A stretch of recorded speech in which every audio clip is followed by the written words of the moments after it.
say, the Christian says, Sarah and Hagar. Sarah was his legitimate wife, legal wife. Hagar was a concubine, a bondwoman, a slave woman. That's what the Christians say. Okay? But now Moses was inspired to write, if he was inspired. Genesis, first book of the Bible, chapter 25, verse 1. It says, Abraham again took a wife, W-I-F-E, wife. And her name was Keturah. And her name, there's the third wife. He had Sarah, Hagar, and now Keturah. Moses is writing, if he wrote it, he said, a wife, the third wife, Keturah. But in the book of Chronicles, First Chronicles, chapter 1, verse 32, it says, now the sons born to Keturah, Abraham's concubine. Are they synonymous terms? Are they synonymous? They can't be. Because when you talk about Hagar, he says not synonymous. And God goes out of his way to tell us, if he did, that Solomon had 700 wives and 300 concubines. 1,000 altogether. Why doesn't he say he had 1,000 spouses? 1,000 mates? No. He's making it sure that these are wives, and the concubine is of a lesser degree in the Jewish society. Concubine. So now, the same God, the same Holy Spirit, he tells Moses to write that she was a wife, and he tells his author, unknown author, these are unknown authors, chronicles. Who wrote it? He says unknown. You ask the scholars of Christendom, who wrote 2 Kings? He says unknown. Who wrote the book of He says unknown. I'll give you a list here. What 32 scholars of the highest eminence, backed by 50 cooperating denominations, what they say about the authorships of the books of the Bible. But now, the author of Chronicles 132 says that she had 6 sons, this Keturah, as a concubine. So 6 sons and 2 sons makes 8. 1 through Sarah, 1 through Hagar, and 6 to Keturah. Makes 8. Easy to count. Now Paul, Saint Paul, he's inspired by the same Holy Spirit.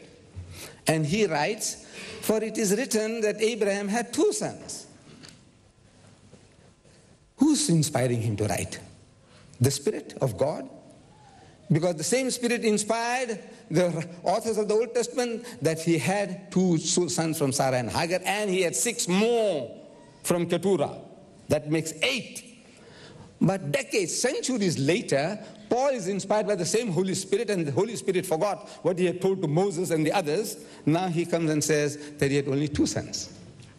So I want to know now, who is inspiring these people? Is it the Holy Spirit or some other spirits? Then in the latest translation of the King James Version, Matthew chapter 21 verse 7 says, I'm reading Matthew 21 verse 7, they brought the donkey and the cart, laid the clothes on them, more than one, on them, and set him, Jesus, on them. How can a man ride 2 donkeys? Huh? Can you imagine? Jesus Christ now performing a circus trick, acrobat, they do it in the circus, riding 2 horses on their backs, and both the horses are going, and look, they do that in circus. This mighty messenger of God, he's doing the circus tricks, riding 2 donkeys at a time. Can you ride 2 donkeys at a time? Unless in the circus. Of course, you can do in the circus.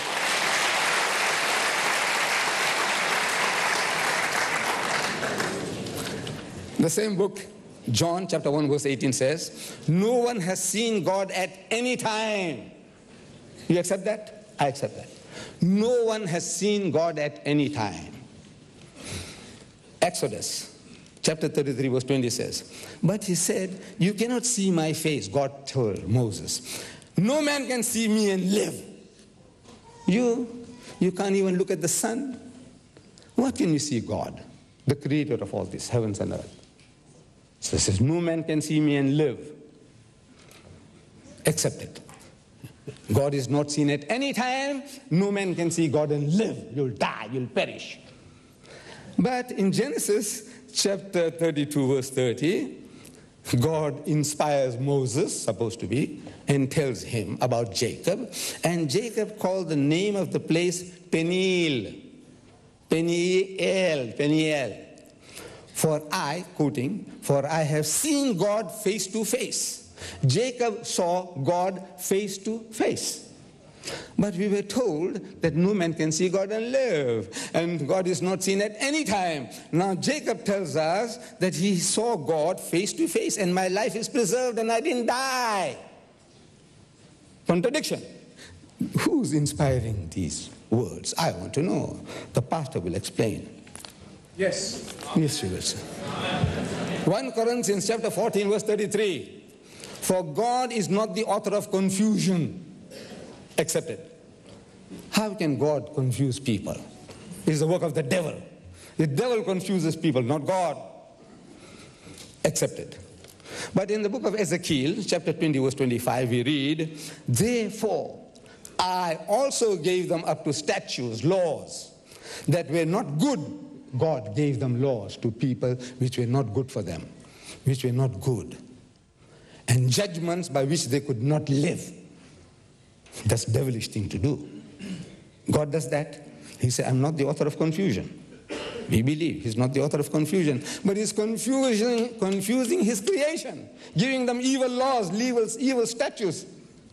The work of God, and the same God is inspiring these two persons to write this. One says, look, God is not the author, and the other one says he confused the people. I'm reading this from a Christian magazine called The Plain Truth, October 1977. It says, reading Bible stories to children can also open up all sorts of opportunities to discuss the morality of sex. An unexpurgated Bible might get an X rating. I don't know, in your Scandinavian countries you have such a thing as an X rating, not fit for children to see. X rating. An unexpurgated Bible might get an X rating from some censors. A Christian magazine writes that. Which means, as George Bernard Shaw says, this is the most dangerous book on earth. George, he says, keep it under lock and key. Your children must not have access to it. That's what George Bernard Shaw says. I want you to go and verify it for yourself, whether that statement of George Bernard Shaw is true or not. But I give you one little sample from